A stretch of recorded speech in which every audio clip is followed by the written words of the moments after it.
우리는 계속해서 믿음장이라고 불리는 히브리서 11장의 말씀을 살펴보고 있습니다. 믿음장 하면 이미 살펴본 것처럼 아벨, 그리고 에녹, 노아 뿐만 아니라 아브라함, 모세를 포함해서 믿음의 우리 조상들이 어떻게 그들이 이 땅 가운데 믿음으로 살았는가 하는 것을 잘 보여줍니다. 자, 그런데 우리가 지금 히브리서잖아요. 자, 히브리서 저자는 왜 많은 이 지면을 활애해서 11장이 짧지 않은데요, 많은 지면을 활애해서 이런 믿음의 조상들을 이렇게 열거하는 것일까? 이유가 뭘까? 자, 그 이유는 이제 히브리서가 어떤 성경인지를 좀 이해하면 훨씬 알기 쉽습니다. 자, 여러분, 신약성경 몇 권입니까? 신약성경 27권이에요. 39, 27 맞죠? 구약 39권, 신약 27권, 더하면 66권, 그렇잖아요. 이제 신약성경이 27권인데 그 중에 21권, 21권이 서신서입니다. 편지예요, 편지. 자, 요즘은 뭐 손편지 쓸 일이 거의 없어요, 맞죠? 요즘은 편지 쓸 일이 없는데, 아마 예전에 손편지 쓰던 시대에 우리 성도님들은 그 손편지에 대한 아련한 추억들, 그리고 뭐 연애 편지 썼던 기억 뭐 있을 겁니다. 자, 여러분, 편지하면 누가 누구에게 어떤 이유로 이 편지를 쓰는지에 대한 내용들이 나와요. 자, 그러면 신약성경의 거의 대부분이 서신이니까 이 서신서에도 일반적으로 누가 누구에게 편지를 쓰고 왜 썼는지에 대한 이유가 나오겠죠. 자, 보통 보면 편지의 일반적인 형식을 따라서 글쓴이가 수신자에게 문안 인사를 합니다. 그리고 그 편지를 쓴 이유들이 쭉쭉쭉 나오고, 그리고 끝에 가면 다시 마지막 인사를 하면서 편지가 끝나는 거 일반적인 형식이에요. 자, 그런데 이 히브리서도 서신이거든요. 편지인데 다른 서신서와는 좀 구분되는 히브리서만의 독특한 점이 있어요. 자, 히브리서는 누가 편지를 썼는지에 대한 기록이 없어요. 보통 서두에 보면 누가, 예를 들면 베드로가 아니면 사도 바울이 편지를 쓴다, 야고보가 쓴다, 이런 게 있는데 히브리서는 없어요. 그래서 지금도 뭐 신학학자들마다 바울이 썼다, 아니다, 아볼로가 썼다, 아니다, 바나바가 썼다, 의견이 분분해요. 자, 편지를 받는 사람도 어떤 특정 인물이나 어떤 교회가 아니라 히브리 신자 공동체에 쓴 거예요. 히브리 신자들이라는 공동체 뿐만 아니라 히브리서는 편지 서두에 있는 문안 인사도 없어요. 집에 가셔서 히브리서 한번 읽어보세요. 문안 인사도 없어요. 그러다 보니까 히브리서는 서신서이긴 하나 편지라기보단 설교나 강론에 가까워요. 보통 다른 서신서들이 보면 십자가와 부활을 강조합니다. 그러나 히브리서는 구약 제사제도, 대제사장직, 성막, 언약, 이거 주로 구약의 내용들 아닙니까? 그 구약의 내용들을 예수님과 연결해서 설명하는 그런 내용들이에요. 그래서 히브리서는 신약의 레이기다, 그렇게 표현합니다. 그래서 히브리서를 보면 구약 제사의 실체, 구약의 그 짐승 잡고 막 했던 구약 제사의 실체가 바로 예수 그리스도의 십자가 사건이다, 그렇게 선포하고요. 구약 제사의 그림자가, 즉 예수 그리스도 안에서 성취되었다라는 것을 선언해요. 그래서 여러분, 히브리서는 신약성경 중에 저자 논란, 누가 저자냐에 대한 논란이 가장 많은 성경입니다. 지금도 히브리서의 저자에 대해서는 일치된 의견이 없어요. 신학 박사들 가운데도 의견이 분분해요. 그렇지만 독자, 즉 이 편지를 누가 받았느냐에 대한 이 독자에 대한 의견은 대개 일치해요. 히브리서의 독자는 누구냐? 원래 유대교에 있다가 기독교로 개종한 그 유대인 크리스천들이라는 것이 공통된 의견이에요. 자, 그들은 유대 본토를 떠나서 지중해 연안 도시에 흩어진 유대인 그리스도인들, 즉 유대인 디아스포라, 즉 나그네들이에요. 여러분, 당시에 이 초대교회 당시 이 히브리서가 쓰이던 당시의 상황을 보면 참 기독교가 핍박받던 때입니다. 당시 유대인 디아스포라는 안팎으로 어려움을 당했어요. 이중고에 시달렸어요. 안으로는 누구냐? 동족 유대인들, 자기 민족 유대인들의 핍박, 그리고 밖으로는 로마 제국의 박해가 어마어마했어요. 당시에 로마 황제가 자기를 어떻게 해요? 신이라고, 그리고 그렇게 칭하겠던 로마 황제 숭배를 했던 시대입니다. 자, 그런데 그리스도인도 어떻게 합니까? 황제가 아니라 예수 그리스도가 인생의 구원자고 주인이시다, 예수님이 주인이시다라고 고백을 하니까 당연히 엄청난 핍박 가운데 살게 됐어요. 그래서 예수님의 인생의 주인으로 고백했다는 이유로 톱으로 켬을 당하고, 그렇죠? 토굴에 감금이 되었어요. 그리고 짐승의 가죽을 씌워가지고 그 원형 경기장에 집어넣어서 그 굶주린 맹수들의 밥이 되게 했어요. 그리고 십자가형에 처하고 불에 태워 죽임을 당했습니다. 자, 그러니까 여러분, 히브리서 이 수신자들은 그런 혹독한 고난의 시간이 길어지자 그들의 믿음이 뿌리가 흔들리기 시작했어요. 하나님이 살아계시다면, 진짜 하나님 살아계시다면 왜 우리가 이런 일이 일어나는가? 왜 우리가 고난을 당하는가? 하나님의 존재에 대한 의심이 들었어요. 그리고 성도들이 뭐 법을 어기거나 잘못해서 받는 고난이 아니에요. 그냥 예수님을 믿는다는 이유 때문에 부당한 그 고난에 침묵하시는 하나님이 나타나셔서 너희들이 조금만 참아라, 그렇게 말씀하신 것도 아니고, 그러니까 그 침묵에 대한 이 믿음의 회의가 들기 시작한 거예요. 자, 이런 시대적 배경을 염두에 두고 오늘 본문 8절 9절을 한번 다시 읽어볼까요? 자, 시작.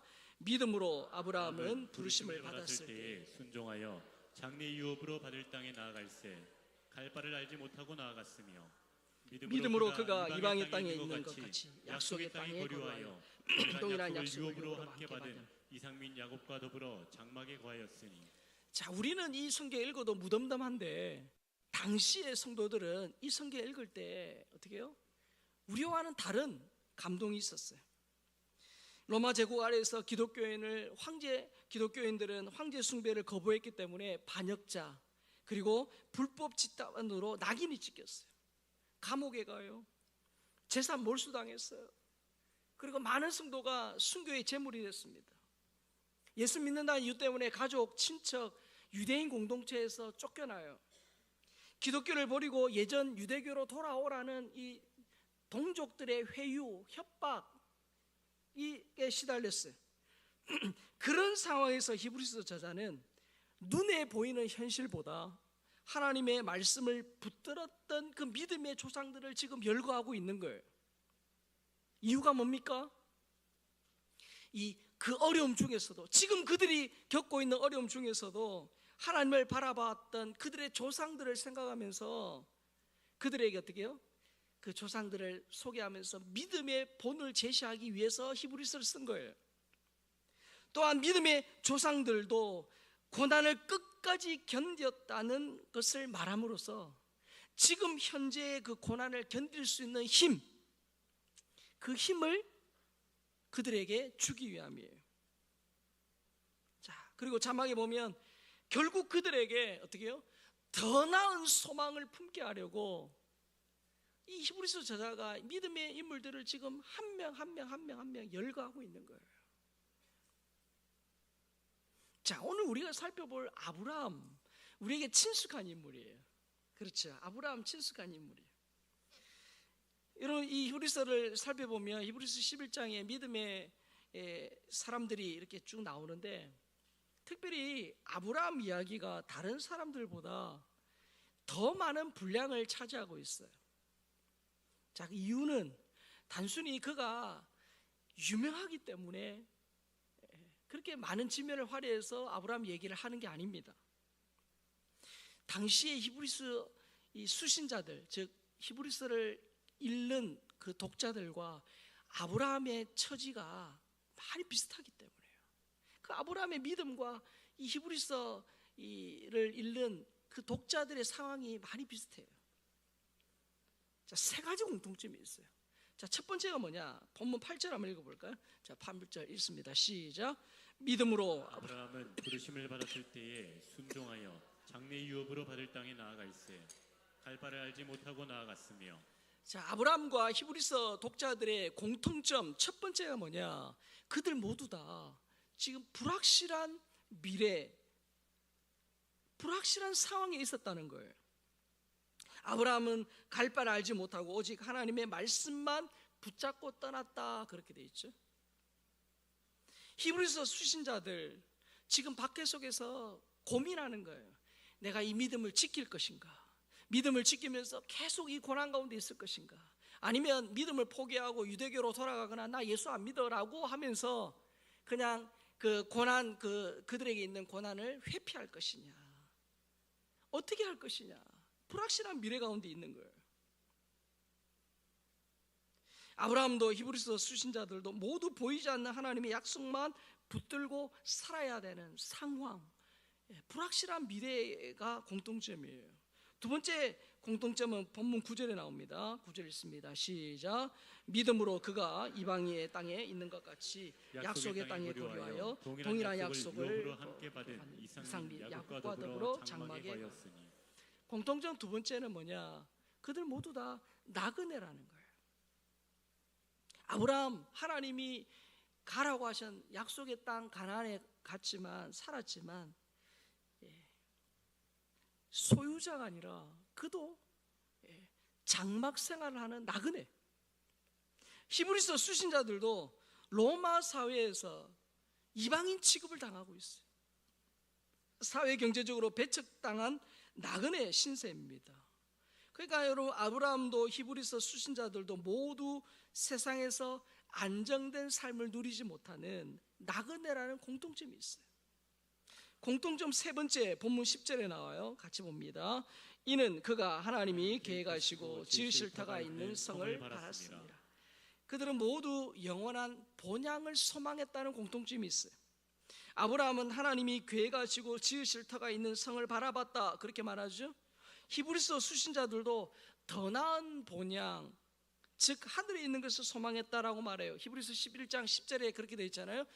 아니요, 그 앞에 겁니다.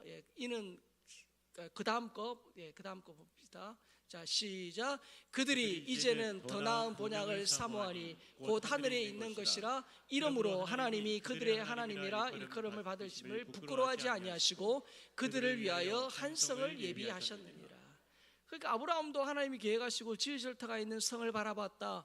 히브리서 수신자도 더 나은 본향, 곧 하늘에 있는 것을 바라보는 그런 이 자들이었다는 거예요. 아브라함도 히브리서 수신자들도 현재의 땅, 여기 지금 우리가 살고 있는 것처럼 이 땅이 아닌 장차 하나님 나라를 바라보며 믿음을 지켰다, 그런 뜻입니다. 그러니까 여러분, 이 지금 히브리서 수신자들과 아브라함의 상황이 비슷해요. 그러니까 그들이 이 아브라함 얘기를 들었을 때 그들은 우리와는 다른 감동을 받았을 거예요. 자, 여러분, 오늘의 우리 주인공 아브라함에게는 늘 따라다니는 수식어가 있어요. 뭡니까? 아브라함 하면 믿음의 조상이에요. 믿음의 조상. 자, 여러분, 어느 분야이든지 그 시작을 열고 길을 닦은 사람을 흔히 뭐라고 말합니까? 조상이다, 아버지다, 혹은 창시자다, 그렇게 말합니다. 자, 여러분, 서양 철학의 아버지, 서양 철학의 조상 누군지 아세요? 그런 거 몰라도 돼요. 소크라테스입니다. 자, 그다음에 이건 아실 것 같아요. 의학의 아버지 히포크라테스예요. 맞죠? 그리고 아인슈타인을 현대 물리학의 아버지, 조상, 창시자다, 그렇게 말합니다. 자, 그래서 여러분, 아버지 혹은 조상이라는 이 표현은 단순히 먼저 태어났다 그런 의미가 아니라 어떤 새로운 길을 열고 그 뒤를 따르는 후배들에게 방향을 제시한 사람이다 그런 의미잖아요. 자, 그러면 성경은 아브라함을 믿는 자의 조상이다 그렇게 말하고 모든 믿는 자의 본보기로 제시해요. 자, 그런데 우리가 여기서 이제 의문이 있어요. 그러면 아브라함이 처음부터 그렇게 대단한 믿음이 있었던 걸까? 믿음의 조상이라고 하니까 처음부터 대단한 믿음을 가지고 있었을까? 자, 그런데 여러분, 믿음의 조상이라는 이 어떻게 보면 영광스러운 이 수식어는 아브라함의 열심과 노력으로 얻은 게 아니에요. 어떻게 알 수 있느냐? 자, 아브라함의 과거가 어떠했는지를 알려주는 성경 구절이 있어요. 자, 여호수아 24장 2절 같이 한번 볼까요? 자, 시작. 여호수아가 모든 백성에게 이르되 이스라엘 하나님 여호와께서 이같이 말씀하시기를 옛적에 너희 조상들 곧 아브라함의 아버지 나홀의 아버지 데라가 강 저쪽에 거주하여 다른 신들을 섬겼으나. 자, 여호수아 24장은 뭐냐? 여호수아가 가나안 땅 정복을 마무리하며 세겜이라는 지역에 백성들을 모아놓고 마지막 권면을 하는 거예요. 자, 가나안 땅에 들어가면 어떻게 살아라 그러면서 권면하면서 권면 중에 아브라함이 어떤 집안 출신인지를 설명이 나와요. 갈대아 우리에 살던 아브라함의 아버지 데라, 이 데라라는 아버지가 어떻게 해요? 어떻게 했답니까? 하나님을 믿는 사람이 아니에요. 다른 신들을 섬겼다 그렇게 말합니다. 그러니까 여러분, 아브라함의 가문도 원래 우상 숭배하던 집안이에요. 그러니까 아브라함은 소위 믿는 집안에서 태어난 모태신앙인이 아니에요. 그는 하나님과 전혀 상관없이 살던 집에서 태어나서 하나님과는 관계없이 살았던 사람입니다. 그런 아브라함을 하나님이 부르셨다 그렇게 말합니다.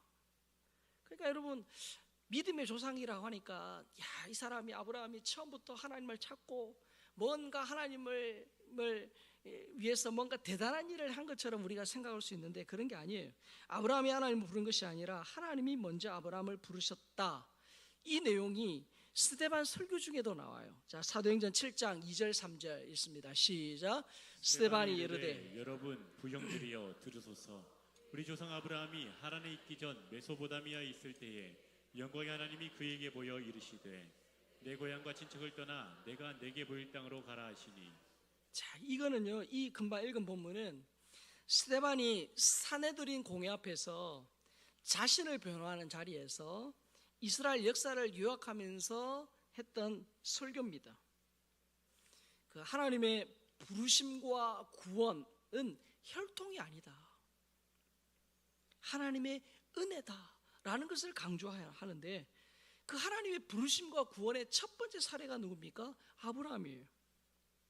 아브라함은 우상 숭배의 땅 메소포타미아에 있었지만 영광의 하나님이 어떻게 해요? 먼저 아브라함에게 자신을 나타내셨어요. 그러니까 여러분, 아브라함이 믿음의 조상이라고 불리지만 그가 위대한 게 아니라 하나님이 그를 선택하셨기 때문에 위대한 거예요. 하나님이 그를 선택해 주셨기 때문에 위대한 거예요. 그러니까 여러분, 아브라함의 부르심과 구원은 전적인 하나님의 주도하심으로 이루어진 거예요. 자, 그러한 사실이 창세기 아브라함 이야기 첫 부분에 나와요. 창세기 12장 1절에 3절 같이 읽습니다. 시작.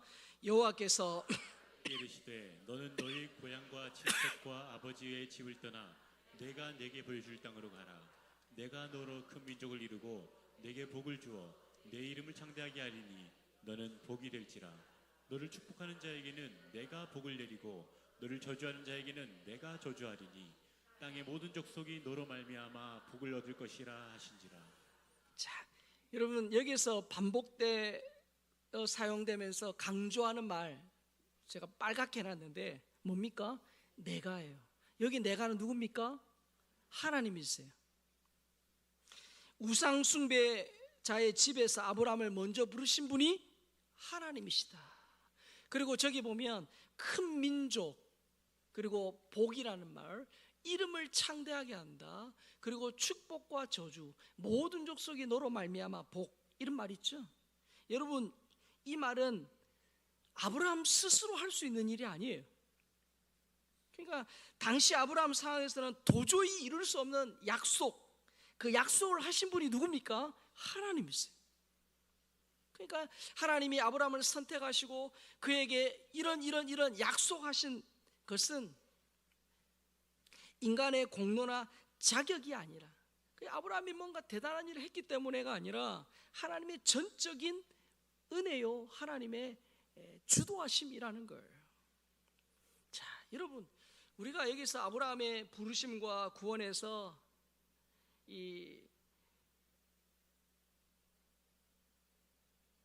우리 자신을 돌아보면 우리를 찾아와 주시고 구원해 주신 그 예수님의 그 은혜를 우리가 발견하게 돼요. 우상을 섬기는 집안에서 아브라함을 선택해서 그를 불러다가 저 어마어마한 복을 허락하셨던 하나님이 우리에게도 마찬가지예요. 우리도 원래 죄와 사망 가운데 지옥을 향해 가고 있던 자들 아닙니까? 우리가 절망 중에 예수님을 먼저 부른 게 아니에요. 자, 로마서 5장 8절에 보면 이렇게 돼 있죠. 같이 읽습니다. 시작. 우리가 아직 죄인 되었을 때 그리스도께서 우리를 위하여 죽으심으로 하나님께서 우리에 대한 자기의 사랑을 확증하셨느니라. 저기 보니까 우리가 아직 죄인 되었을 때에, 이 무슨 말입니까? 우리가 아직 죄인 되었을 때, 이 말은 우리 인간 스스로 구원할 능력이 전혀 없는 절망적인 존재라는 것을 보여줍니다. 그러니까 어느 날 내가 나의 어떤 비참한 상황을 깨닫고 하나님을 내가 먼저 찾은 게 아니라는 거예요. 혹은 인간이 어떤 의로운 일, 선한 일, 좋은 일, 위대한 일을 해서 그것에 하나님이 감동해가지고 우리를 찾아온 게 아니라는 거예요. 하나님을 믿지 않을 때, 즉 우리가 죄인 되었을 때, 그리고 9절 10절에 보면, 로마서 9절 10절에 보면 우리가 하나님과 원수 되었을 때, 그러니까 하나님을 찾는 건 둘째치고 하나님과 우리 사이에 완전히 원수에서 등진 그 상황에서, 그래서 내 마음대로 그냥 내가 내 인생의 주인 되어서 내 하고 싶은 대로 내 욕심대로 살고 있을 그때에 예수님이 나를 찾아오시고 그분이 나를 위해 십자가에 죽으셨다. 그 예수님은 죄가 없음에도 나를 위한 대속의 죽음을 통해 나를 구원하셨다 라는 것이 이 아브라함의 선택과 구원을 통해 우리 자신을 볼 때에 주시는 교훈이에요. 자, 여기에 복음의 본질이 있어요. 구원은 인간의 선함이나 공로에서 시작되지 않아요. 우리를 구원해 주시는 그 구원은 나의 어떤 선함이나 내가 예수 믿고 난 이후에 내가 뭔가 하나님을 위해서 위대한 일을 할 것 같은 그런 가능성을 보시고 나를 구원해 주신 게 아니에요. 하나님의 구원은 우리가 죄인으로서 하나님을 대적하고 있을 때에 시작이 된 거예요. 하나님은 우리가 믿을 준비가 1도 되어 있지 않을 때 우리를 먼저 찾아오셨어요. 우리와 상의하거나 우리의 가능성을 보고 십자가에 죽으신 게 아니에요. 우리를 향한 하나님의 조건 없는 사랑을 보여주기 위해서 예수님이 십자가에 죽으셨어요. 그래서 그 십자가는 하나님의 사랑의 증거이자 확증이다, 그렇게 말합니다. 그래서 십자가에 피 흘려 죽으신 그 예수님 때문에 어떻게 해요? 내가 하나님의 자녀가 된 거예요. 예. 그래서 아브라함의 부르심과 구원이 전적인 하나님의 은혜이듯이 우리의 부르심과 구원도 전적인 하나님의 은혜인 줄 믿습니다. 그게 에베소 2장 4, 5절 말씀이에요. 같이 읽습니다. 시작. 긍휼이 풍성하신 하나님이 우리를 사랑하신 그 큰 사랑을 인하여 허물로 죽은 우리를 그리스도와 함께 살리셨고 너희는 은혜로 구원을 받은 것이라. 저기 보세요. 아담 이후에 태어난 모든 사람은 허물로 죽은 존재. 여러분, 죽은 사람은 스스로 뭔가 할 수 있는 게 없어요. 영적으로 죽었기 때문에 우리가 하나님을 찾거나 하나님을 부를 수가 없어요. 인간은 스스로 생명을 회복하는 능력을 상실했어요. 그때 유일한 구원의 길이 뭡니까? 그분이 우리에게 오시는 거예요. 하나님은 우리의 처참한 죄악과 무능을 보시고 그리스도와 함께 살리셨다. 그래서 구원은 공로나 행위의 결과가 아니라 오직 하나님의 은혜로 주어지는 선물이다. 그렇게 말하는 거예요.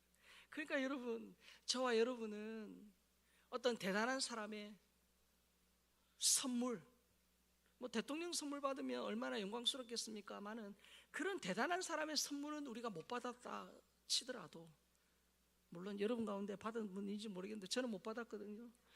그런 대단한 선물을 못 받았다고 치더라도 우리는 우주의 대통령이시고 만왕의 왕이신 그 하나님의 선물을, 그 구원의 선물을 받은 자예요. 예, 그러니까 우리는 여러분 그런 시시한 인생 아니에요. 예, 아니에요. 그러니까 여러분 그 하나님의 선물을 거저주시는 선물, 거저주시는 선물을 우리가 어떻게 해요? 받은. 여러분, 왜 예수 믿지 않으면 지옥 가는 줄 아세요? 죄 많이 지어서? 아니에요. 우리 예수 믿는 사람도 안 믿는 사람도 죄는 다 죄인 많이 지어요. 그들도 죄인, 우리도 죄인. 죄가 있어서 지옥 간다는 의미도 한편으로 맞지만 그보다 더 큰 죄는 뭐냐? 그 예수 그리스도를 이 땅에 보내주셔가지고 그 예수님이 우리의 죄를 다 용서해 주시고 십자가에 죽으시고 부활하신, 그래서 그 예수님을 믿기만 하면 뭐 어떤 다른 게 아니에요. 마음으로 믿고 입으로 시인하고 그분의 뜻을 따라 사는 그런 그 믿음을 받아들이기만 하면 하나님이 그 구원의 선물을 주신다고 하셨잖아요. 근데 여러분, 거저 주시는 그 선물을 거부하는 그것이 큰 죄예요. 여러분 생각해 보세요. 여러분들이 누군가 이웃에게 참 감사한 일이 있어가지고 선물을 딱 준비했어요. 크게 비싸진 않지만 나름 준비해서 선물을 그에게 줬습니다. 그러면 그 사람이 어떻게 하는 게 그 선물 준 사람에게 기쁨이 될까요? 받아가지고 아이 고마워요. 뭐 제가 한 일도 없는데 이렇게 생각해 주셔서 고마워요. 감사해요. 그렇게 해야 되죠. 근데 그 선물을 받자마자 땅에 딱 내동댕이 치면서 밟으면서 이것도 선물이라고 준다고 그러면은 여러분 기분 좋으시죠? 아이고 할렐루야 그러시죠? 그 사람 다시 보겠어요? 안 보겠어요? 안 봅니다. 본다는 분은 예수님 동생 같은 분인데 대개는 안 봅니다. 여러분 마찬가지예요. 하나님이 예수님을 이 땅에 보내주시는데 원래 그렇게 하실 필요가 없는 거예요.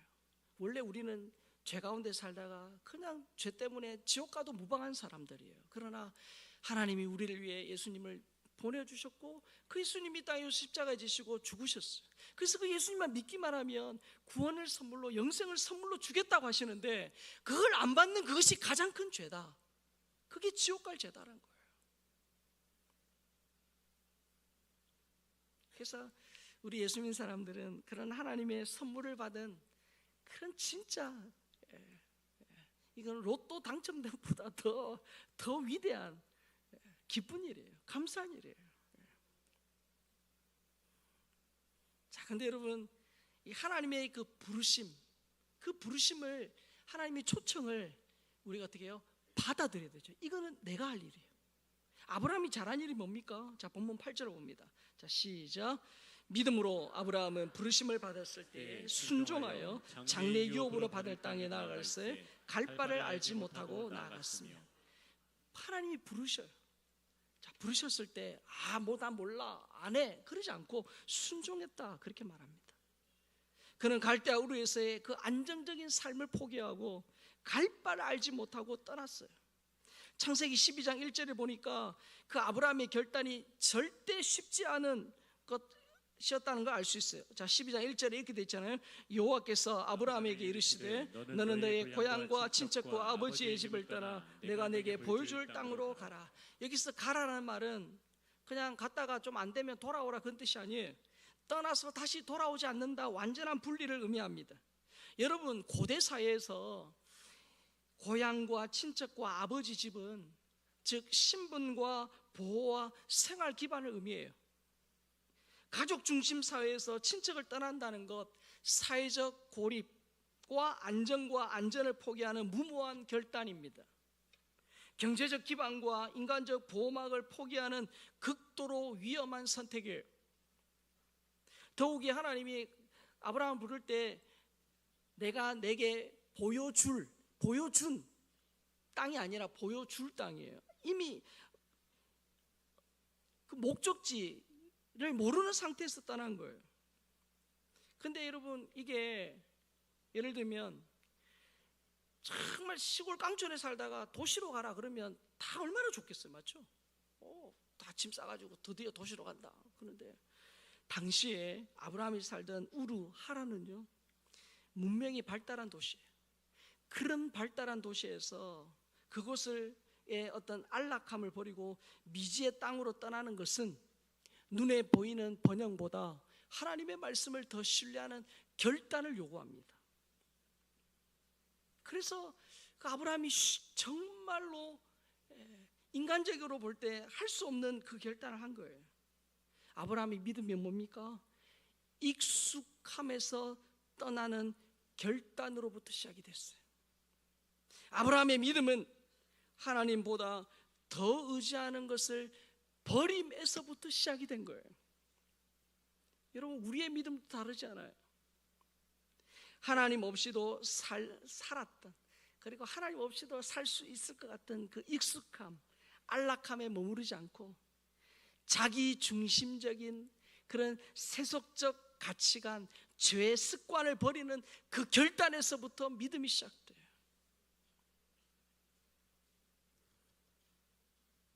자, 그 내용이 에베소서 4장 22절에 나와요. 같이 한번 읽어볼까요? 자, 시작. 너희는 유혹의 욕심을 따라 썩어져가는 구습을 쫓는 사람을 벗어버리고. 자, 우리가 버려야 하고 떠나야 할 것이 뭡니까? 옛사람이라는 거. 옛사람 뭡니까? 내가 내 인생의 주인 되어서 내 마음대로 사는 거예요. 내 인생 내 건데 내 마음대로 사는 것, 그게 옛 습관이고 옛 사람이에요. 하나님 없이도 살 수 있다라는 생각. 아유, 천국이 어딨어, 영생이 어딨어, 이 땅 살다가 죽으면 끝이지, 하나님 없어, 보이지 않는 하나님이 어딨어 라면서 그냥 즐겨라, 그냥 이 땅에서 살자라는 그 생각, 편안하지만 하나님을 의지하지 않게 만드는 자리, 죄에 젖어 있는 환경, 그것들 어떻게 해요? 그래서 옛사람, 옛습관이라 그것을 벗어버리고 과감히 포기하고 주님을 따르라는 거예요.